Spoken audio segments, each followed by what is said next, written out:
खिल्लारे कुटुंबाचे धनगर नावाचे अवैध जात प्रमाणपत्र रद्द करून धनगर एसटी आरक्षणाची अंमलबजावणी करण्यासाठी लातूरच्या उपोषणार्थींनी सरकारला दिला 10 दिवसांचा अल्टिमेटम।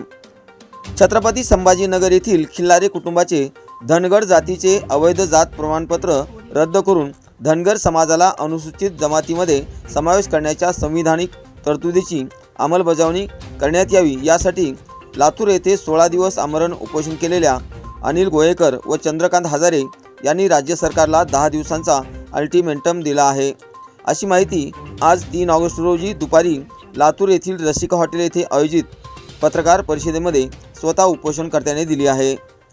सरकारने सदर उपोषणकर्त्यांच्या मागण्याबाबत निर्णय घेतला नाही तर संपूर्ण महाराष्ट्रातील धनगर समाजाचा रोष ओढून त्याची किंमत सरकारला आगामी विधानसभा निवडणुकीमध्ये मोजावी लागेल, असा इशारा देखील उपोषणकर्ते अनिल गोयेकर व चंद्रकांत हजारे यांनी दिला आहे।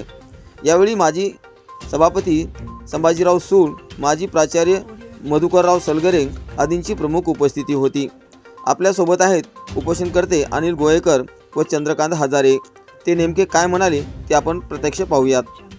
मी 30 जुलैला आम्हाला बोलवलं होतं मुंबईला, त्या ठिकाणी अतिथीगृह या ठिकाणी माननीय मुख्यमंत्र्यांसोबत आणि त्यासोबतच पालकमंत्री महाजन साहेब यांच्यासोबत आमची मीटिंग झाली।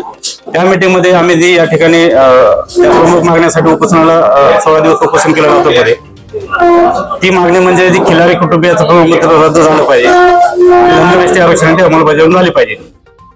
तर त्या संदर्भामध्ये याच्यापूर्वी आम्ही उपोषणादरम्यान मीटिंग झाली होती, तेव्हा त्यांनी आश्वासन दिलं होतं की 8 दिवसात आम्ही त्याबद्दल काय ते निर्णय घेऊ, परंतु त्यांनी घेतला नाही। त्यानंतर आम्ही 15 दिवसानंतर परत त्यांना इशारा दिला की आम्ही परत उपोषणाला बसणार आहे। त्यानंतर त्यांनी आम्हाला बोलून घेतलं आणि बोलवल्यानंतर त्यांनी परत आम्हाला अजून 10 दिवसाची डेडलाईन दिलेली आहे। 10 दिवसात आम्ही सर्टिफिकेट रद्द करू आणि त्या संबंधित कागदपत्र मागून घेतलेले आहेत। आणि या ठिकाणी कालच्या मीटिंगमध्ये थोडंसं आम्हाला मुख्यमंत्री पॉझिटिव्ह वाटले। संबंधित विभागाला सचिवाला बोलून घेऊन त्यांनी सर्व डॉक्युमेंट वगैरे घेऊन त्याच्या संदर्भात निर्णय घेण्यास त्यांना आदेश दिलेले आहेत। परंतु त्यांनी जर तसं काही केलं नाही 10 दिवसात अजून, तर निश्चित आम्ही येणाऱ्या काळामध्ये अजून उपोषणाला बसू किंवा यापेक्षा तीव्र आंदोलन महाराष्ट्रामध्ये सरकारच्या विरोधात केले जाईल। खिल्लारे कुटुंबाचं जे प्रमाणपत्र बोगस आहे ते समितीलाही मान्य आहे, परंतु त्यावर त्यांनी निर्णय दिला नाही, रद्द करावं। या 2 भूमिका आम्ही त्या ठिकाणी मांडल्या, त्यासाठी आमरण उपोषण केलं। आता उपोषण झालं, पण पुढे काय हाही प्रश्न समाजापुढे होता। उपोषण स्थगित करण्यामागचं कारण असं होतं की आम्ही बंद केलेलं नाही, पण स्थगित केलं होतं की समाजाची भावना होती आणि प्रशासनाची भावना होती। समाजातील सकल धनगर समाजाचं म्हणणं होतं की आपण चर्चा केल्याशिवाय कुठला प्रश्न सुटणार नाही। आम्ही त्यांच्या हाकेला ओ दिला आणि चर्चेसाठी शिष्टमंडळ मुंबईला पाठवलं गेलं।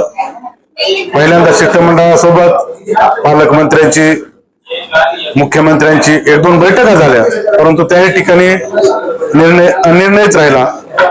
मग तिसऱ्या ज्यावेळेस पालकमंत्री लातूर या ठिकाणी आले, त्यावेळेस आम्ही त्यांना घेराव घातला आणि पुन्हा त्यांना आठवण करून दिली की आपण 8 दिवसामध्ये संबंधित अधिकाऱ्यासोबत, मुख्यमंत्र्यांसोबत बैठक लावू असं बोलला होता।